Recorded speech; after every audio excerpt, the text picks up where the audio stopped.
Hey, my name is Milan. I'm a software architect and Microsoft MVP, and in this video I'm going to share 8 tips that are going to help you design a better REST API. I'm also going to show you a complete implementation example that apply these tips in practice, so let's dive in as we have a lot of topics to cover.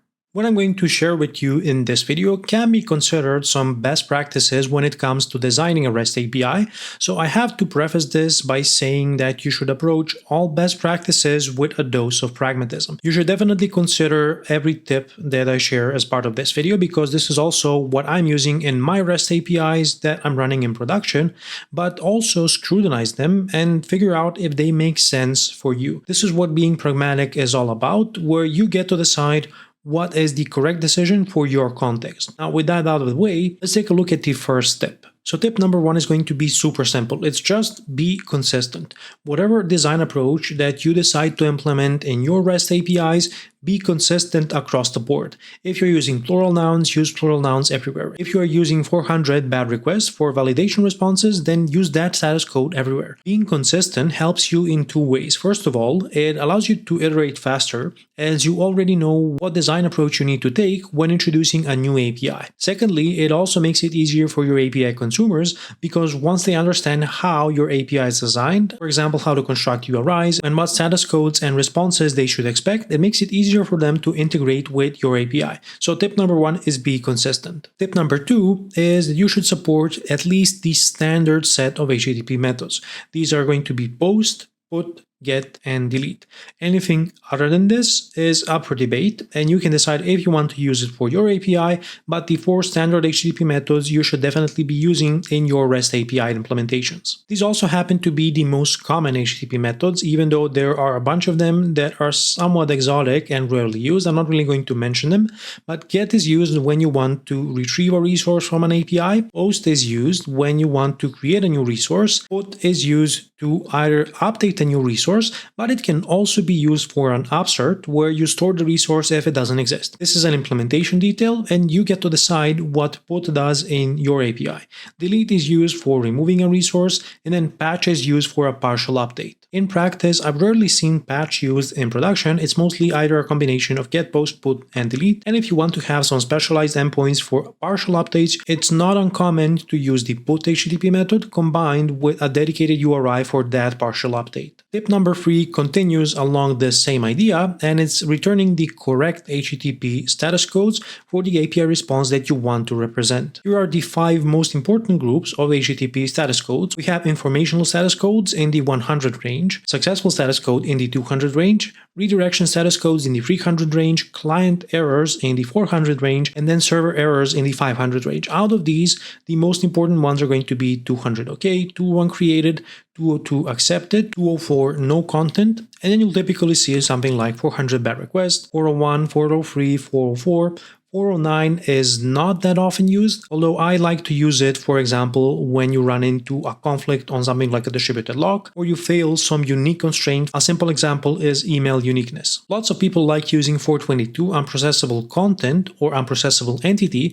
to represent validation failures. I'm not a huge fan of this myself. I typically just return 400 bad requests for any validation error, and I also return 400 bad requests for business failures. I think this approach makes my API somewhat simpler, but you do you and figure out what makes sense. 429 too many requests is used when you run into a rate limit. Usually, you don't want to be returning 500 errors yourself. This is typically reserved for the server if you really run into a problem, but nonetheless, you should at least understand what are the most popular HTTP status codes and then when it's appropriate to use them. Moving on to tip number 4, it's about naming your resources. The best practice here that I like to follow is using plural nouns for your resource name. So it's essentially preferring to use something like habits to represent the collection resource versus just the singular noun of habit. Now, when you think about it, it does make sense because the plural noun does represent multiple resources, and it's what you would expect when calling the habits endpoint. You expect this to return a collection of resources instead of just a single resource. This is definitely a simple best practice, but I think it's one you should adopt in your REST APIs. The next tip is about avoiding deeply nested URLs. To give you an example, here's an ownership hierarchy where we have the user's resource, and then a specific user represented with their identifier,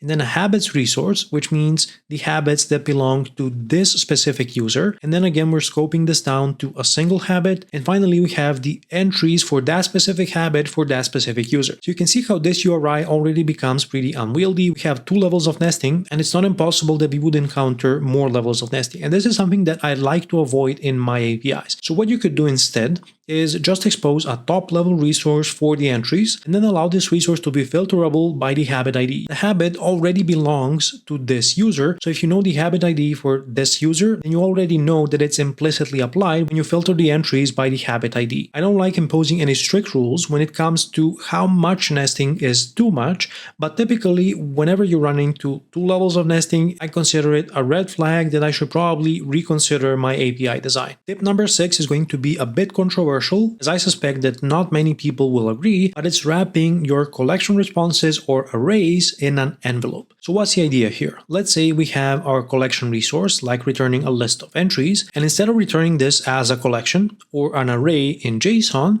you return a JSON object containing a data property that contains the actual collection. So what's the idea behind this? Well, it lets you do a couple of things. The main benefit here is optionality. If you return an object for your collection resources, you now have the ability to easily evolve this API in the future. If you want to add pagination metadata to the response, you can do so without breaking your API consumers. If you want to include hypermedia links, you can also do that without breaking your consumers. So this is definitely something you should consider when designing your APIs. Think about how you can design them with optionality in mind so that you can easily evolve this API in the future when your requirements will change, and they most certainly will over time. Tip number 7 is you should use pagination for your collection resources. You get to decide which pagination approach you want to use. The most popular ones are offset pagination, where you specify some offset representing how many records you want to skip, and then a limit parameter representing how many records you want to return. You will often see these parameters called skip and take, or page and page size, or page number and page size. It doesn't matter. It's all the same idea. You skip a certain number of records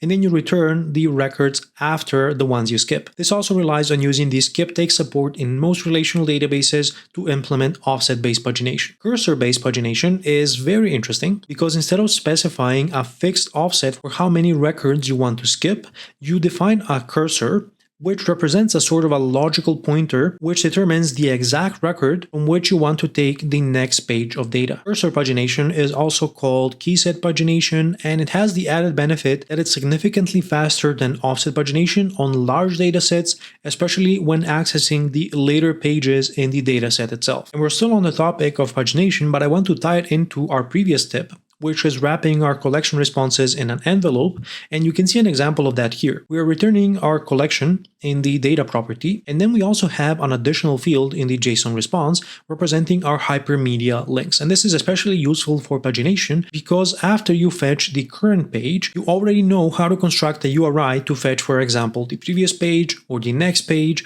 or the first page or the last page, depending on the pagination approach that you use. In this example, I have 2 hypermedia links here, one pointing to the first page represented by this link here, and then the second hypermedia link pointing to the next page of data after the one that we currently have. And this allows your API clients to easily navigate through your API where they can fetch the first page, and then they have the link to send a request to fetch the next page, and so on until they reach the end of the dataset. Tip number 8 is using a structured arrow format. It doesn't matter which one you decide to use. I prefer using ProblemDetails because it's a standard and it's well known. You can see an example of that here. It's defined with a custom content type called application/problem.json, and then you can see the example of what a response like that would look like in JSON. There's the type property, which would point to some documentation explaining which type of error this is, a title that's something short and descriptive explaining what the error is, the respective status code, which would be the same status code that you use for the HTTP response, then the instance. This can point to the resource that you try to access. The trace ID and the request ID are optional values, and you can add them to improve debugging. If you don't want to use the problem detail standard, then that's perfectly acceptable. Just Pick some sort of structured error format that you want to use and stick to that for all of your failure responses that you return from your REST API. And this concludes my 8 tips for designing a better REST API. Now I want to show you an implementation example that applies all of this in practice. What you're looking at is the DevHabit application, which is a RESTful API for managing personal habits and their respective entries. Right here we have the entries controller. I'm using controllers in this example, and you can already start to see some of the best practices. For example, I'm using plural nouns for the route. I'm using API versioning. I also have rate limiting enabled and authorization using roles. Then I'm improving my API documentation by defining what response types this API produces in terms of status codes and content types. And then each API endpoint inside of this controller or controller method is going to follow these similar best practices. We have good documentation in place. We're using the correct HTTP methods, in this case HTTP GET. We're documenting which status codes and response types you can expect from this API endpoint. And in this example, it's a collection response. So you can see that at the end, we are returning a pagination result. And we also have an option to include the hypermedia links. Another example here implements cursor-based pagination. You can see this is defined as a separate resource. And again, we're just implementing pagination and returning an envelope response to the API client. Then we have an endpoint for fetching a single entry. Notice how we are returning multiple different status codes. In case of some validation problem, we return a problem details and some descriptive message of what went wrong. If we can't find the resource, we return 404 not found. And if everything checks out, we return 200 OK. In the post endpoint, we follow the respective semantics. And in case of the post method, this is returning 201 created as the correct status code. We also include the URI pointing to the newly created resource. This will be present in the location header on the response. And then you can see similar best practices followed in the remaining endpoints, such as HTTP put. Here's an example of some partial updates. And then here's an example of HTTP delete. And in the end, I want to show you how I construct the hypermedia links. You can see it here. I'm using the link service, which is an abstraction that's available in ASP.NET Core. And you can use it to construct fully qualified URIs pointing to your API endpoints. Now, this entire application called DevHabit is what I implement from scratch inside of Pragmatic REST APIs. And lastly, I want to leave you with a useful resource. At least I found it useful when I was researching REST APIs, and I want to share it with you. And that is the Zalando RESTful API guidelines. It's a set of guidelines and best practices similar to what I shared in this video from a company called Zalando, and I'm going to leave it in the description below this video. It contains a bunch of useful information when it comes to designing REST APIs, and I think you're going to find it very useful and relevant to the topic that we are talking about in this video. Also, if you have suggestions or know of any other popular REST API design guidelines, feel free to drop them in the comments below this video. We were talking about designing REST APIs this entire video, but do you actually know what a REST API is? Take a look at this video next to learn about the Richardson maturity model and see if your API qualifies as a RESTful API. Thanks a lot for watching this video. Consider smashing the like button for the YouTube algorithm so that this gets distributed to more .NET developers, and until next time, stay awesome.